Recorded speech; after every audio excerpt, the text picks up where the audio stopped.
Today, understanding why our very flawed human brain is so vulnerable to impulsive decision making.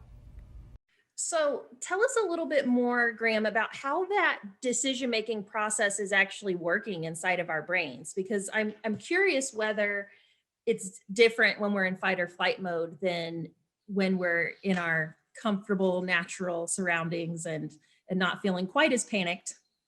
That's not okay. Then let me take you back. I want to take you way back. I'm going to take you back to those caveman times because what you got to realize is that our decision making process was honed out on the African savannah by evolution. Millions of years of humanoid evolution have really decided what we are today.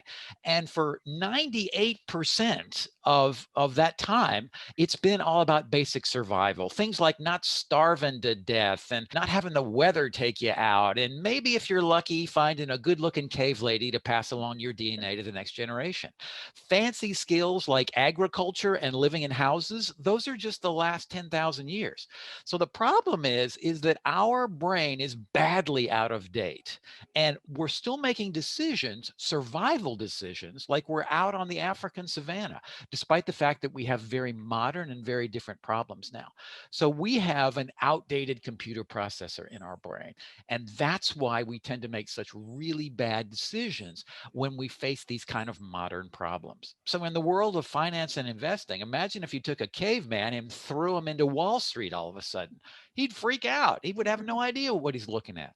Well, our brains, despite the fact we dress well and we have all the latest devices, we're still walking around with that caveman brain. And so it's incredibly important to understand that we're going to make decisions instinctually. We think we're making them rationally, but the brain science bears us out. Nothing could be further from the truth. Right now, I'm working on another video on how cognitive biases tempt us to make bad financial choices. If you'd like to be alerted when that video is completed, just click on my face below to subscribe.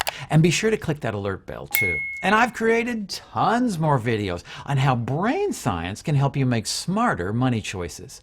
Click on this box right here to see the full playlist. I'm Graeme Newell, and that's Better Decisions Through Brain Science.